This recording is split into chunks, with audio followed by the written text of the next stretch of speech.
en esta edición central, los números que ya advertíamos respecto de el parte del Ministerio de Salud. Así es, en el día de hoy, Fernando, se procesaron 650 determinaciones, de las cuales 254 dieron resultado positivo. Por eso vemos en pantalla que hay 254 casos nuevos en las últimas 24 horas en la provincia de Mendoza y también 4 fallecimientos. Pero desglosamos el número que hace los nuevos contagiados. Más de la mitad son pacientes considerados por contacto estrecho. En tanto, también hay 6 pacientes derivados de operativos en barrios, 10 de operativos en geriátricos, 5 que corresponden al clúster de salud y 22 cuyo nexo está en investigación. Pero decíamos, 4 fallecimientos, 2 hombres de 83 y 88 años y 2 mujeres de 78 y 83 años. A esta hora hay que hablar de que en la provincia de Mendoza hay 80 fallecimientos por coronavirus y 4.088 casos positivos desde que comenzó la pandemia. También hacemos referencia, y para cerrar lo que es el reporte del día de hoy, a personas recuperadas, porque según se informó son 56 las notificadas en el día de hoy y un total de 1.152 personas que han logrado sobrellevar la enfermedad. Sofi, cuando vos decías por contacto estrecho, sí, ¿a todas estas personas se les realizó el hisopado pertinente? Efectuada, sí, son determinaciones, por eso hablamos de justamente con hisopado. Cuando son determinaciones son con hisopados PCR. Sí, te mencionaba lo del contacto estrecho, porque ustedes van a ver a continuación, cambia la posibilidad de calificar a una persona que pueda ser considerada positiva y no necesariamente estar hisopada. Por eso te consultaba si dentro de este grupo ya había algún integrante dentro de esta nueva calificación. En este grupo no, por eso mismo hago la aclaración, vale la pregunta, Fer, porque son determinaciones, las determinaciones está claro. Son las de PCR.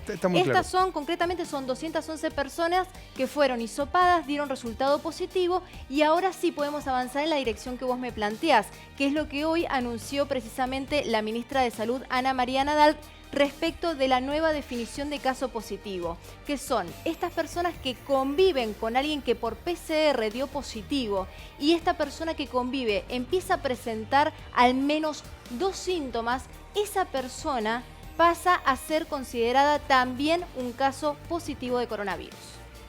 Aquellas personas que sean contactos estrechos convivientes y que tengan 2 síntomas relacionados con el coronavirus, por lo menos 2 síntomas, van a ser consideradas casos positivos por nexo clínico epidemiológico. Es decir, que también de esta manera vamos a optimizar la red diagnóstica a través de los laboratorios de salud pública.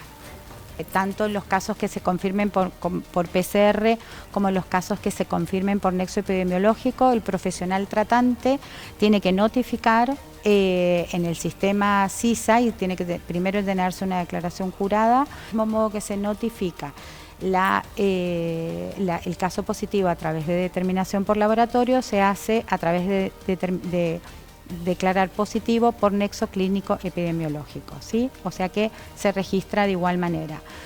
Se den una ficha epidemiológica exactamente igual que se denara para el caso que se confirma por PCR diagnóstica de laboratorio. Sofi, puedo interpretar, consulto, que el número de casos puede crecer en función de este nuevo criterio. Es decir, nosotros convivimos. A mí un hisopado determina que soy positivo para COVID-19.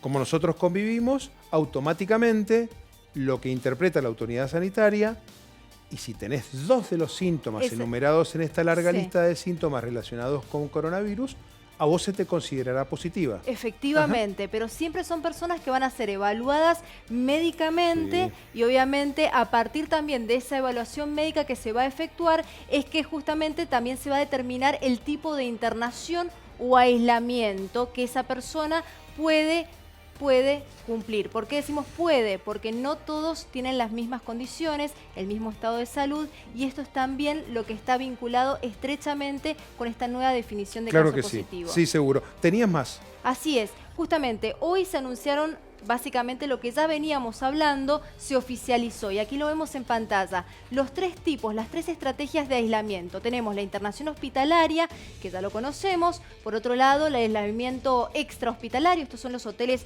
sanitarios, y el aislamiento domiciliario. Pero avanzamos desglosando cada uno de estos ítems. ¿Por qué hablamos de internación hospitalaria? Internación hospitalaria va a estar para aquellos pacientes que tienen requisitos clínicos, requisitos médicos que ameritan que sea internado en un hospital. Además, factor no menor, que sea mayor de 60 años y que presente también comorbilidades o algún tipo de neumonía. Esto es concretamente lo que hoy hizo mención la ministra. A ver si interpreto. Déjame la anterior, por favor, un segundito, para que todos entendamos con claridad. Por eso te pregunto si interpreté bien. O tenés requisitos clínicos, o sos mayor de 60 años, o tenés comorbilidades o neumonías. Si cumplís alguno de estos 3 requisitos, o los 3, va a destinarse la internación hospitalaria para el tipo de pacientes que reúna estas consideraciones o alguna de ellas. Exactamente. Bien. Exactamente, son los pacientes que reúnan estos requisitos. Ahora, pasando a la siguiente placa, que es el aislamiento extrahospitalario, allí ya se considera personas hasta 59 años, inclusive pacientes que tengan síntomas leves o asintomáticos y que no cumplan, se hablaba de criterios sociales hoy en la conferencia de prensa. Y ya vamos a estar avanzando con eso, pero se refiere concretamente a cuando una persona no tiene las condiciones en su vivienda para poder cumplir allí el aislamiento. Entonces ahí interviene el Estado dándole la posibilidad que cumpla ese aislamiento en hoteles sanitarios o en lugares dispuestos justamente por el Estado, por el gobierno, para poder llevar la enfermedad. Vuelvo al ejemplo normal. Sí. Nosotros convivimos, Sí. pero en una casa pequeña, en una casa en donde tenemos un solo baño, un solo comedor estar, cocina y una habitación. Con lo cual, indudablemente no vamos a poder aislarnos de nuestros hijos. Exacto. Entonces, en ese caso, yo me deberé dirigir, si reúno aquellas condiciones, a un hotel. Exactamente. Bien. Y por último, el aislamiento domiciliario, nuevamente, por eso vemos pacientes leves, con síntomas leves, asintomáticos, hasta 59 años, pero allí sí cumplen con los requisitos de infraestructura. Esa es la diferencia entre ir a un hotel o poder cumplir el aislamiento en tu vivienda. Al respecto, se refirió precisamente la ministra Ana María Nadal.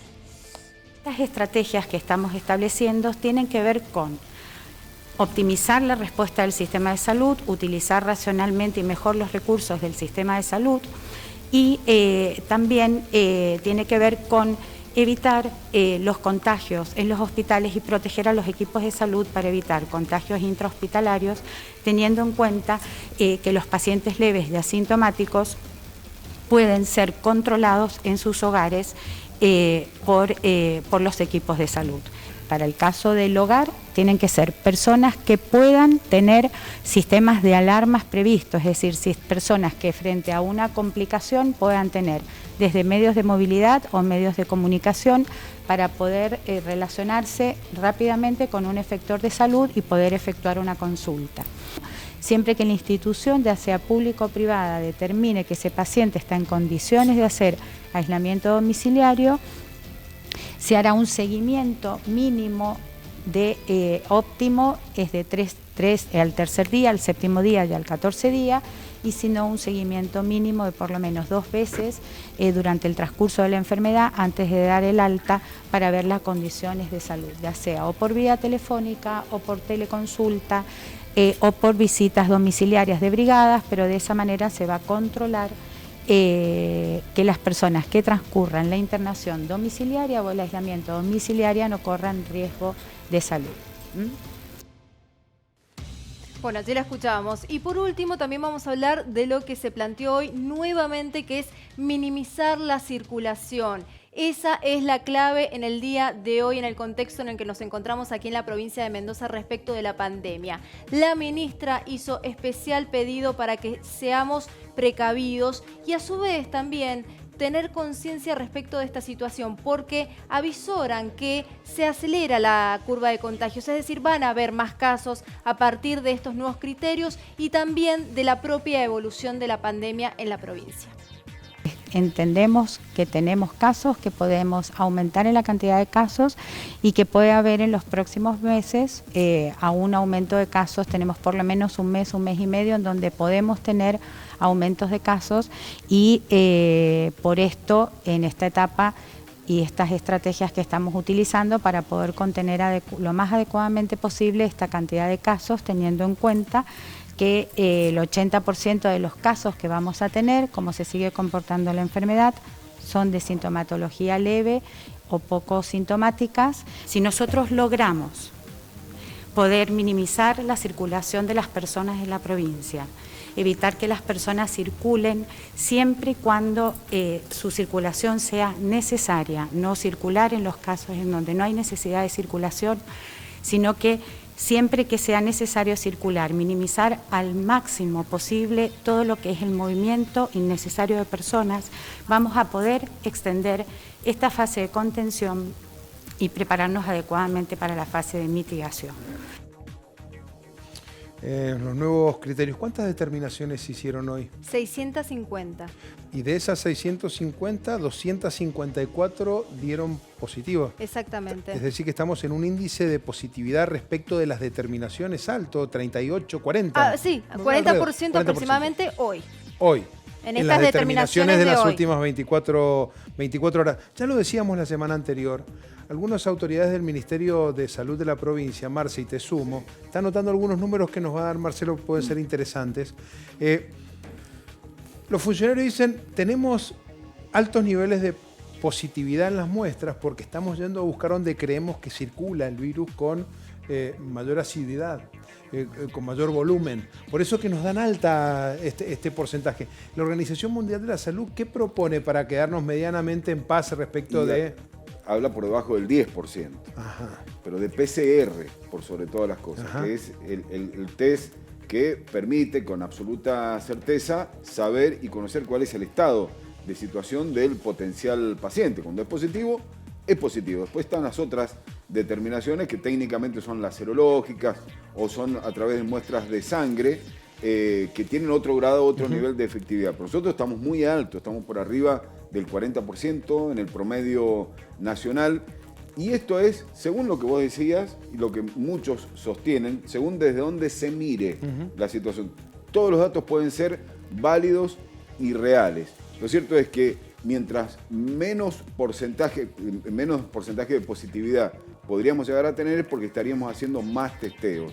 Es lo que pasó en otros países, particularmente en Europa. Alemania, que llevó la delantera durante mucho tiempo sobre esa situación. Está bueno lo que planteas, Sí. porque, a ver, nosotros tuvimos 650 determinaciones. Sí. Si hubiésemos hecho 3.000 solo en esta jornada, Claro. habría que ponderar ese número. Si nos da sobre 3.000, 40% de positivos, estamos en una situación compleja. Claro, si claro. todo fuese demasiado lineal, que se entienda. Sí, esto es muy relativo.